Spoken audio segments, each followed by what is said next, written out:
Halo, selamat malam semuanya. Jumpa lagi dalam rekaman video di channel YouTube saya, Sinta Pramadewi. Kali ini saya akan membahas sebuah topik yang sangat menarik, yakni tentang peristiwa sesungguhnya adalah netral. Nah, kenapa saya menyebutkan seperti itu? Misalnya nih, sebuah gambar ya. Misalnya saja nih, gambar ini ada gambarnya ini.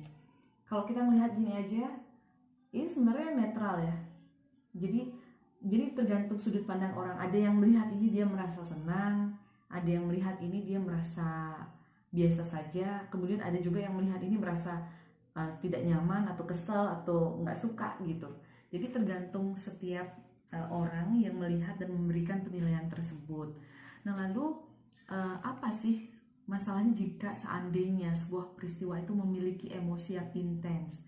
Nah, emosi yang intens ini adalah ya emosi yang terlalu besar intensitasnya, baik itu marah, benci, takut, khawatir, rasa bersalah, kemudian senang, gembira, rasa bangga gitu. Itu kalau terlalu berlebihan ya nggak baik kan. Kalau kita misalnya takut gitu kan, karena terlalu besar rasa takutnya sampai misalnya ke kamar, masuk kamarnya bisa takut gitu kan, padahal sebenarnya nggak ada apa gitu. Nah, itu juga yang harus, kenapa kita harus melakukan yang namanya membereskan atau menetralkan emosi kita. Nah, saya membahas tentang sebuah topik kali ini tentang peristiwa sesungguhnya ini netral. Ini berawal dari saya waktu meditasi ataupun relaksasi.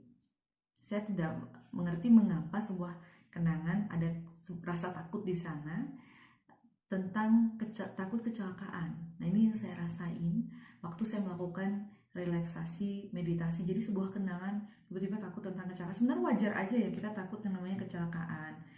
Tapi kalau misalnya ketakutan itu terlalu berlebihan sehingga itu kita bawa, padahal saya relaksasi meditasi itu di kamar loh, maksudnya aman gitu.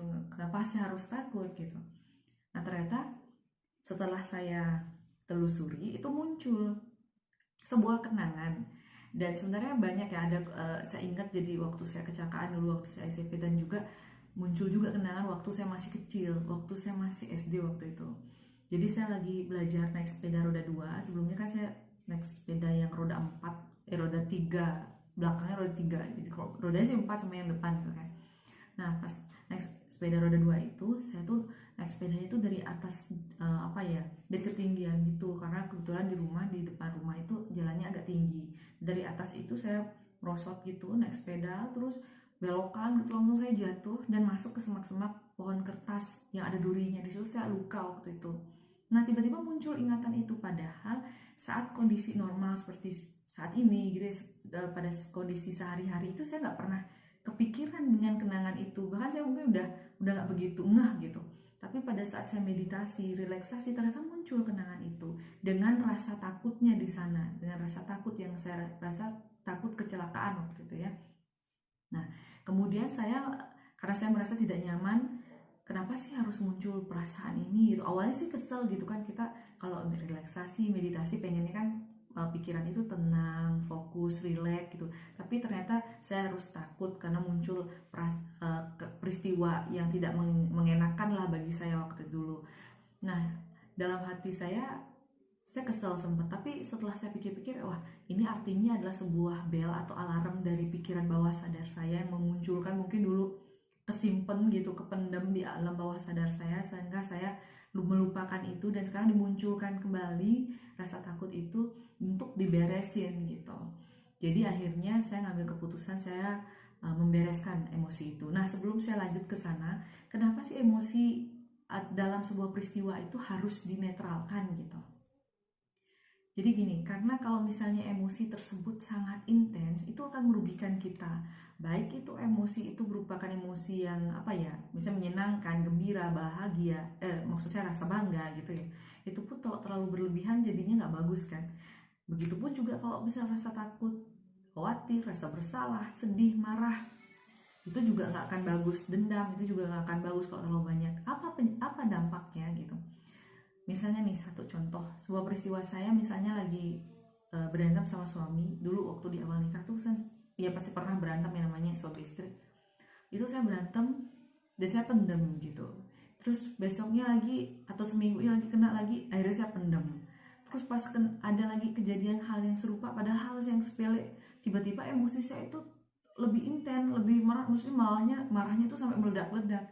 Itu karena saya itu keinget gitu pas peristiwa itu, jadi saya keinget, wih dulu dia tuh kayak gitu juga, terus sebelumnya itu juga dia pernah, jadi kayak kekumpul gitu loh dari peristiwa-peristiwa yang masa lalu itu, kayak terkumpul gitu emosinya sampai saya akhirnya marah yang luar biasa sekali, padahal itu merupakan hal yang sepele dan mestinya kalau misalnya kejadian hal itu kita nggak perlu seheboh itu marahnya gitu kan. Nah kemudian, nah itu juga nggak bagus karena akhirnya kalau dipendam-pendam itu lama-lama malah bisa meledak. Jadi kadang hal kecil bisa kita jadi besar gara-gara, bukan gara-gara peristiwanya itu yang memang ini, tapi gara-gara emosi yang masih belum beres dari dulu itu numpuk terus pada akhirnya meledak. Sama halnya kayak tangki apa ya, misalnya kayak air panas gitu loh yang dididihin gitu kan. Kalau lama-lama dipanasin gitu kan, itu lama-lama kan bisa apa sih, sampai bisa mungkin sampai meledak lah itu ya, kalau misalnya kita nggak bisa menetralkan emosi itu. Selain itu juga emosi yang misalnya dipendam ke dalam itu juga bisa akan merusak apa ya, dalam organ tubuh kita gitu loh, karena dia akan mempengaruhi hormon-hormon yang ada yang memicu kebahagiaan di dalam diri kita. Nah itu juga tentu nggak baik untuk kita. Maka dari itu emosi itu harus dinetralkan. Kalau misalnya sudah terlalu intens itu harus dinetralkan. Nah kemudian emosi ini memang ada juga untuk mendukung kreativitas kita. Kalau misalnya nggak ada emosi gitu, gimana kita mau istilahnya mencapai sesuatu gitu ya. Nah itulah karena ada emosi-emosi juga, tapi itu juga harus dikontrol gitu ya, untuk mencapai tujuan dari apa yang ingin kita capai gitu. Sebenarnya emosi itu bagus nggak sih? Ya ada bagusnya, ada juga nggak bagusnya, gimana ya, tergantung situasi dan kondisinya. Terus apakah emosi takut itu nggak bagus? Loh nggak juga gitu loh. Kalau misalnya pada saat kita di jalan gitu takut kecelakaan itu kan wajar juga, jadi kita bisa lebih hati-hati berkendara. Tapi kalau misalnya ketakutan itu terlalu intens sehingga kita pun jadi terlalu takut, akhirnya malah bisa menimbulkan bahaya juga kan, baik itu di jalan ataupun dalam aktivitas kita sehari-hari. Nah apa yang harus kita lakukan untuk mengetahui ada emosi yang intens di dalam diri kita? Nah kalau saya itu biasanya caranya, pertama saya ngambil kondisi rileks gitu, terus kemudian saya bayangin peristiwa-peristiwa di masa lalu. Jadi biasanya peristiwa-peristiwa yang ada emosi yang intens di sana itu pasti masih saya ingat. Misalnya kalau senang saya ulang tahun gitu bisa cepat keingat. Terus sesuatu yang menyedihkan itu kalau intens itu pasti kita ingat peristiwa itu. Nah itulah artinya peristiwa-peristiwa yang memiliki emosi intens, dan biasanya itu emosinya kerasa di hati ya. Misalnya ingetin kenangan yang dulu, terus tiba-tiba ada perasaan yang gak nyaman gitu. Nah itu artinya ada emosi masih di sana di peristiwa itu. Lalu gimana caranya untuk menetralkan emosi pada peristiwa tersebut? Itu ada caranya. Sebenarnya ada banyak teknik. Cuman saya yang sudah saya pernah pelajari dan saya ikuti seminarnya itu ada di hard teknik. Itu dengan teknik ketukan itu untuk menetralkan emosi itu. Jadi dengan dinetralkan itu, ingatan terhadap peristiwa itu masih tetap ada, tetapi perasaan kita itu sudah kayak nggak ada apa gitu loh. Sama kayak misalnya ngeliatin gambar ini, ya udah biasa aja gitu loh, nggak ada perasaan nggak nyaman.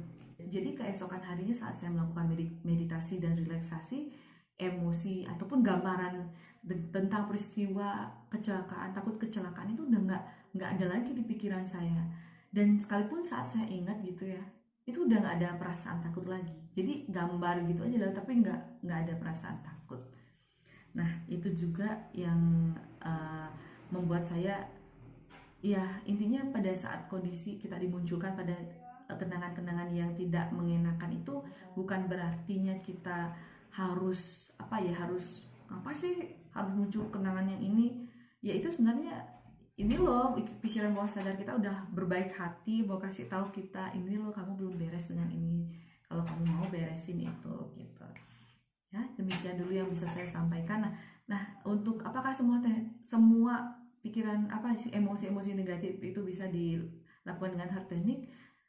Nah kalau memang intensitasnya sangat kuat dan kita nggak bisa memang melakukan itu, kita bisa meminta bantuan terapis yang memang profesional dan handal. Ya, demikian dulu yang bisa saya bagikan pada kesempatan kali ini, semoga bermanfaat. Sampai jumpa di rekaman video lainnya.